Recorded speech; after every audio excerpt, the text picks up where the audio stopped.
Hey, Lucky. I have a quick minute in between lessons to try to take it a little bit slower than I did in the other video.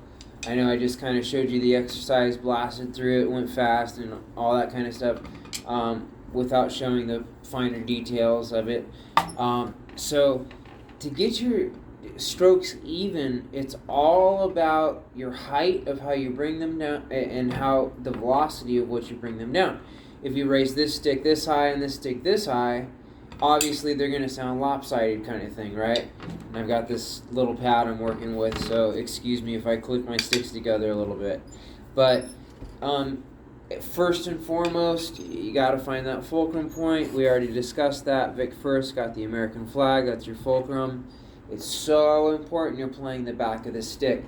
The first stroke is a wrist stroke, where the wrist is coming down, right? And then when the tip hits, you're pulling up with these fingers.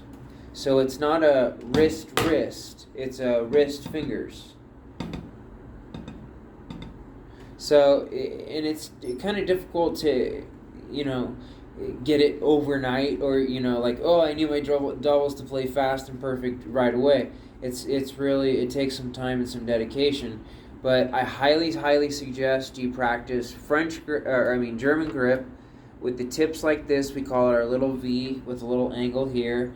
You're trying to get the tips as close together without clicking into one another.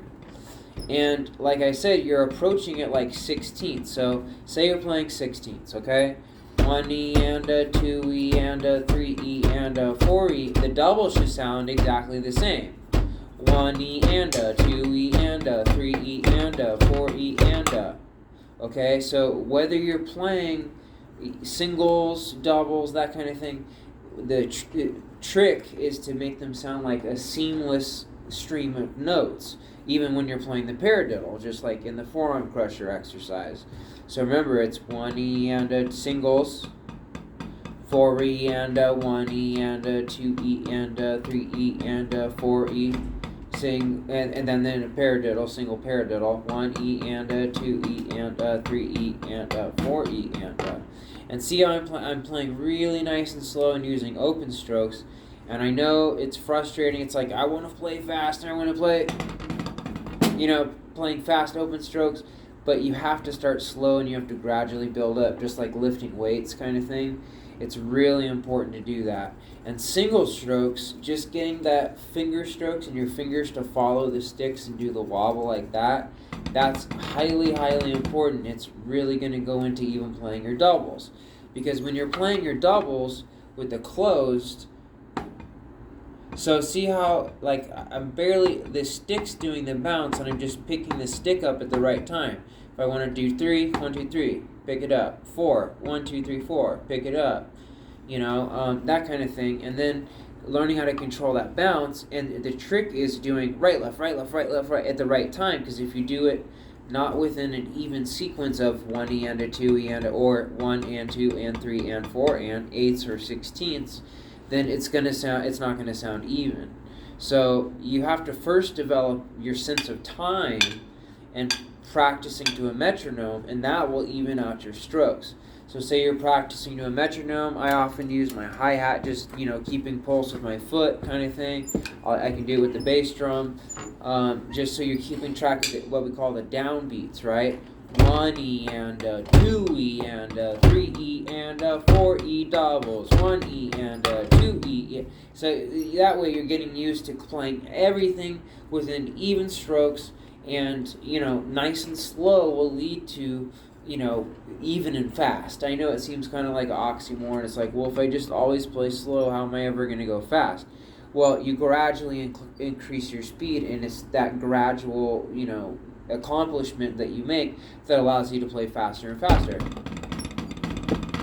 Because what's going to happen is, there's things like 5-stroke rolls, 7-stroke rolls, which are all based, the reason they're in odd numbers is because you're playing 2 strokes with your hands, right? Doubles.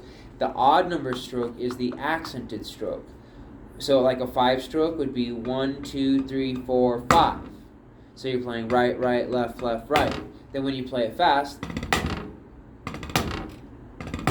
So that's what you want to try to. But before you get to the fast and the close stroke, you want to play nice and slow. 1, 2, 3, 4, 5. 1, 2, 3, 4, 5. 1, 2, 3, 4, 5. 1, 2, 3, 4, 5. 1, 2, 3, 4, 5. You know, and we have what we call primary strokes too. So if you think of 3 and 5, so single stroke 3, 1, 2, 3, 1, 2, 3, 4, 5. 1, 2, 3, 1, 2, 3, 4, 5. 1, 2, 3, 1, 2, 3, 4, 5. Then when you go to 7 stroke, play 5 single strokes. 1, 2, 3, 4, 5. 1, 2, 3, 4, 5, 6, 7. 1, 2, 3, 4, 5. 1, 2, 3, 4, 5, 6, 7. And you can see once you go from a 5 stroke to a 7 stroke, the accented stroke changes to your left hand from your right. Same thing with 9 strokes, 11 strokes, 13. It just all builds upon the double stroke figures, right? So even a 13, 1, 2, 3, 4, 5, 6, 7, 8, 9, 10, 11, 12, 13.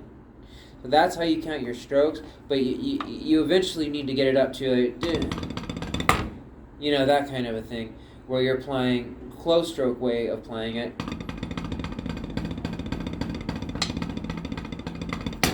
And that's why you see people do, you know, and I'm playing on a pad, on 2 pads actually, playing on a pad, on a pad, on a pad. But that's how you want to approach it, really slow, and you have to be patient to make them sound even at faster paces. Open stroke is what you want to get. You want to keep practicing open stroke until your muscles are built up and you can no longer keep those opens going. So even here, you see how my finger, well, the camera's kind of in a weird spot, but see how I'm still playing opens here because my fingers are, see how my fingers are picking up on that second stroke? That's what I mean by wrist and fingers.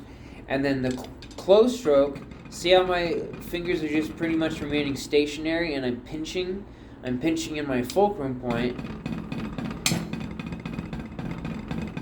It's kind of as if, you know, I was showing the bad technique of pinching here and not using your back 3 fingers. It's kind of that idea, but you want to support the back of the stick with your fingers. And that's what your close stroke is. But you only really want to go to close stroke if you're playing like buzz rolls, fast 5 strokes, like a pickup into a groove, like a...